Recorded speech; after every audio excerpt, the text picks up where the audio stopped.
Love killer part 17. సమయం ఉదయం 9 గంటలు కావస్తోంది.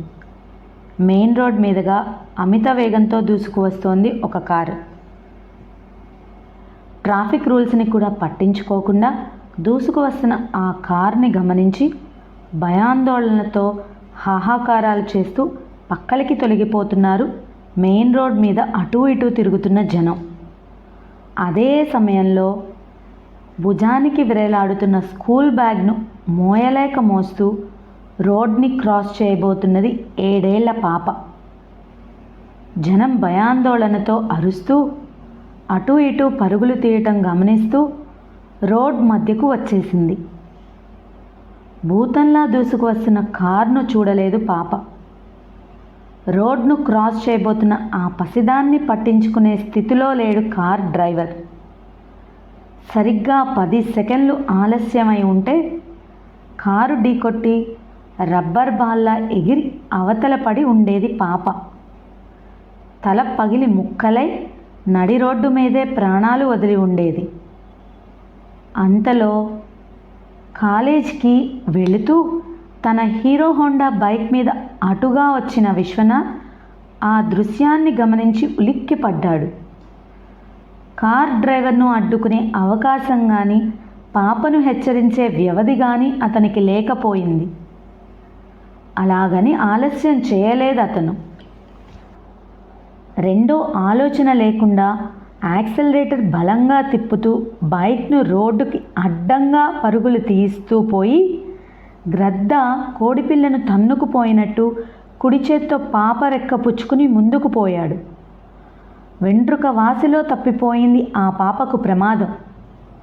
బైక్ వెనక భాగాన్ని తాకనట్టుగా అవతలికి దూసుకుపోయింది ఆ కారు. ఐస్ క్రీం పార్లర్లో నుండి 2 స్నేహితురాళ్లతో బయటికి వస్తూ ఆ దృశ్యాన్ని గమనించింది జ్వాలాంబిక. రియల్ హీరోలా విశ్వనాథ్ చేసిన ఆ సాహసం ఆమెను ముగ్ధురాల్ని చేసింది. Wow, what a great adventure! ప్రాణాలకు తెగించి ఆ పాపను ఎంత చక్కగా కాపాడాడతను అంటూ మెచ్చుకుంది. ఇటువంటి సాహసాలు అతనికి కొత్తేమీ కాదు అంది ఒక స్నేహితురాలు. అతనెవరో నీకు తెలుసా అడిగింది జ్వాలాంబిక. అతన్ని తెలియని వారెవరుంటారు మన కాలేజీలో అంటే అతని పేరు విశ్వనాథ్. మన కాలేజీలోనే BA ఫైనల్ ఇయర్ చదువుతున్నాడు. చాలా తెలివైనవాడు, చురుకైనవాడు అంది ఒక అమ్మాయి. అంతేకాదు, చూడముచ్చటైనవాడు, సాహసవంతుడు అంది రెండో అమ్మాయి. ఆ మాటలలో ఎంతమాత్రం అతిశయోక్తి లేదనుకుంది జ్వాలాంబిక. నిజంగా విశ్వనాథ్ చూడచక్కనివాడే, అతనిది హ్యాండ్సమ్ పర్సనాలిటీయే అనుకుంది మనసులో. ఏమిటలా చూస్తున్నావు జ్వాల? విశ్వనాథ్ నీకు అంత నచ్చాడా అంది ఒక అమ్మాయి. నచ్చటం కాదు, అటు చూడండే అంది జ్వాలాంబిక. ఆ ఇద్దరూ ఆమె చూడమన్న దిశలో దృష్టి సారించారు. ఆ పాపను కాపాడినందుకు రోడ్కి అవతల వైపున విశ్వనాథ్ చుట్టూ గుంపు కట్టి అతన్ని పొగడ్తలతో ముంచెత్తుతున్నారు జనం. చూసారా, రోడ్డును పోయే వాళ్ళంతా విశ్వనాథ్ని అభినందిస్తుంటే మనం అతనికి కాలేజ్ మేట్స్ అయి ఉండి కూడా అతన్ని అభినందించకపోవటం ఏమీ బాగుండలేదు అంది జ్వాల. దాందేముంది, ఎలాగూ మనం ఇప్పుడు కాలేజ్కే కదా వెళ్తున్నాం, అక్కడే అతన్ని కలిసి అభినందిస్తే సరిపోతుంది అంది ఓ అమ్మాయి. నో, ఇక్కడ చేసిన ఘనకార్యానికి ఇక్కడే అభినందిస్తే బాగుంటుంది. మాకంత ఓపిక లేదు, కావాలంటే నువ్వు వెళ్ళి అభినందించు.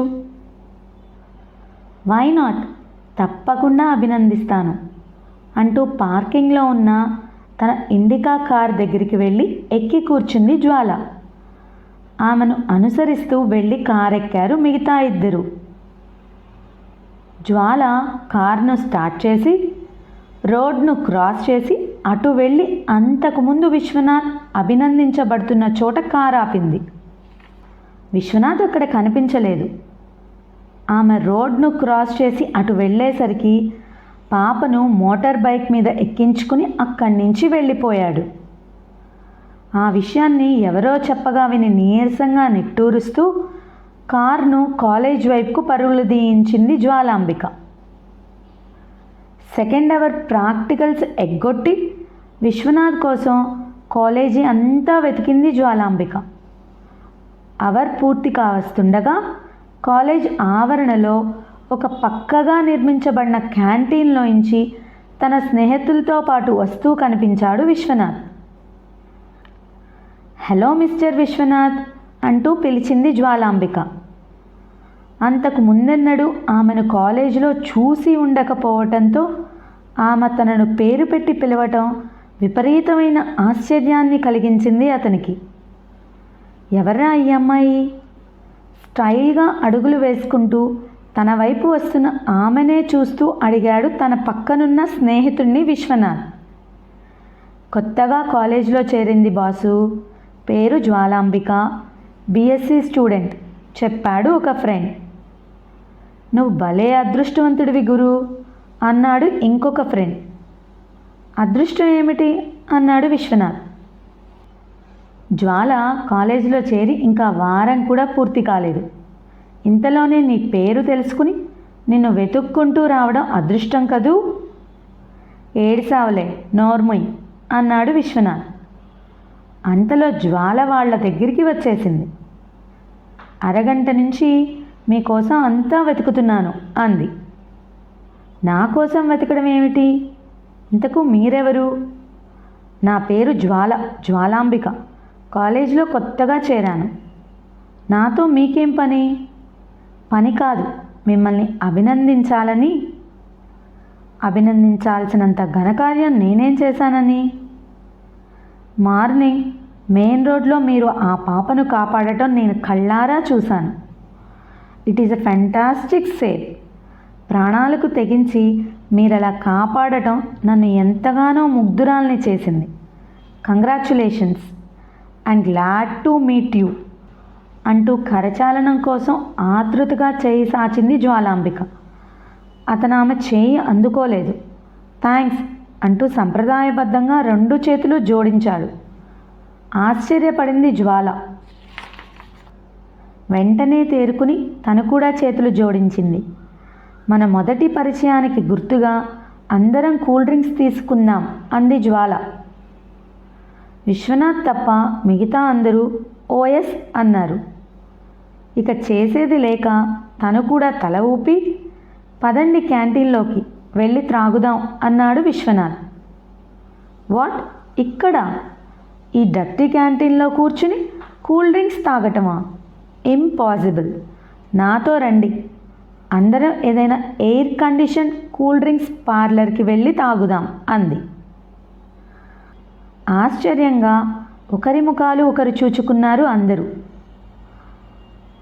ఆమెకు తాను ధనవంతురాలినన్న అహంభావం ఎక్కువని అర్థమైంది విశ్వనాథ్కి. లుక్ మిస్ జ్వాల, నీవిచ్చిన కూల్ డ్రింక్స్ తాగాల్సిన అవసరము, త్రాగే తీరుబడి మాకు లేదు. మాకు క్లాస్కి టైం అయింది అంటూ ఆమె సమాధానం కోసం ఎదురు చూడకుండా స్నేహితులతో పాటు అవతలికి నడిచాడు. Hello Vishwanath, wait a minute వెనక నుంచి పిలిచింది జ్వాల. ఆ పిలుపు తనకు వినిపించినట్టే వెళ్ళిపోయాడు అతను. అంతే, ఆ క్షణంలోనే చెప్పలేనంత ఉక్రోషం ముంచుకొచ్చింది జ్వాలాంబికకి. డామిట్, నేను పిలిస్తే ఆగకుండా వెళ్ళిపోతాడా? ఈ జ్వాలాంబిక అంటే అంత నిర్లక్ష్యమా అని మనసులో అనుకుంది కోపంగా.